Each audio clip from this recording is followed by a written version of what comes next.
इसी विषय पर ऐसे ही बंदियों को छोड़ने के लिए और 22 बैठकों में 1161 बंदियों को छोड़ने की बात पर निर्णय लेने हेतु विचार किया गया।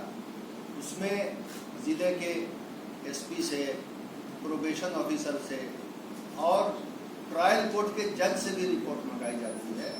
कुछ रिपोर्टें कारा मुक्ति के फेवर में होती है, कुछ कारा मुक्ति के फेवर में नहीं होती हैं।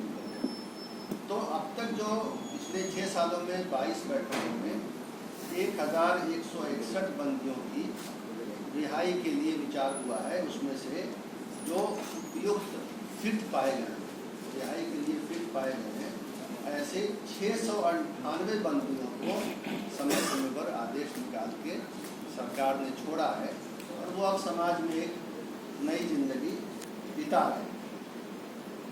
इसके अलावा कुछ और भी नियम है जिसमें अन्य प्रकार के सजा याफ्ता बंदियों को भी छोड़ने के लिए समय समय पर वन टाइम डिसीजन, एक बार का निर्णय लिया जाता है, जो सामान्यतः 26 जनवरी यानी गणतंत्र दिवस, 15 अगस्त यानी स्वतंत्रता दिवस और 2 अक्टूबर अर्थात महात्मा गांधी जयंती के अवसर पर सरकार लेती है।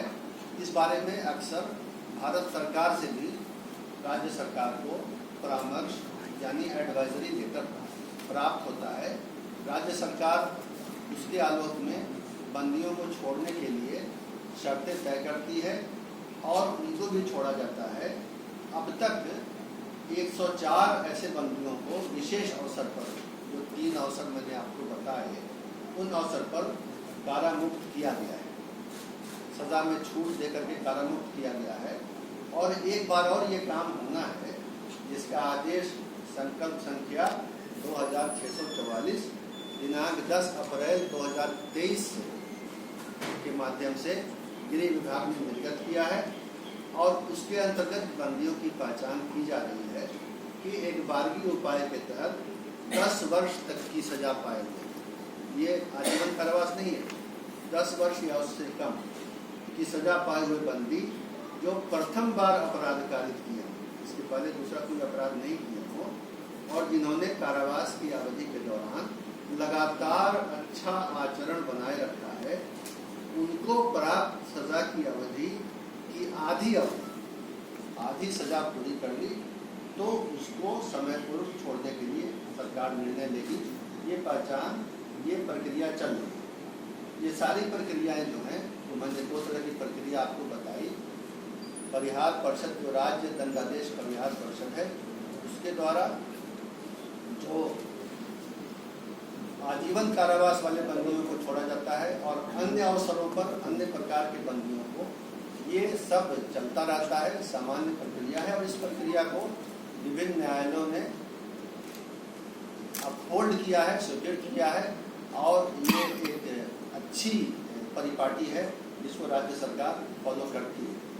तो उसके आलोक में अभी जो आदेश निर्गत हुआ है और जो उसमें ये सारे नियम फॉलो किए गए हैं, उसमें किसी के लिए कोई अवधि के बारे में या नियम के बारे में या डीएम और एसपी या ट्रायल जज की रिपोर्ट लेने के बारे में कोई भी किसी के साथ छूट नहीं दी गई है। जिसके बारे में अनुशंसाएं आई, जिले के एसपी ने किया, जिसके बारे में डिस्ट्रिक्ट जज या जो ट्रायल जज थे उन्होंने अनुशंसा भेजी कि हाँ छोड़ सकते हैं।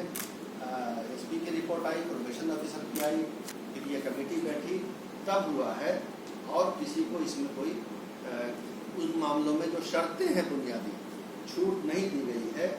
एक बंदी जो राजनीतिक बंदी है, श्री आनंद मोहन का नाम आ रहा है, मीडिया में भी आ रहा है, उनका भी केस अलग कुछ नहीं था। वो उनको भी जो है, उनकी तो 14 वर्ष नहीं, 15 वर्ष 9 माह 25 दिन की वास्तविक अवधि पूरी हो चुकी है। 14 वर्ष के बदले 15 वर्ष 9 माह 25 दिन और परिहार सहित अगर जोड़ें तो 22 वर्ष 13 दिन की सजा पूरी हुई। और बाकी बंदियों की भी इसी तरह 14 वर्ष से अधिक और 20 वर्ष से अधिक पूरी हुई है। ये एक सामान्य प्रक्रिया है प्रशासनिक और पहले से चली आ रही है और इसमें किसी तरह का कुछ नियम के पालन में कोई कमी नहीं की गई है। यही बातें आपको बतानी थी और आपने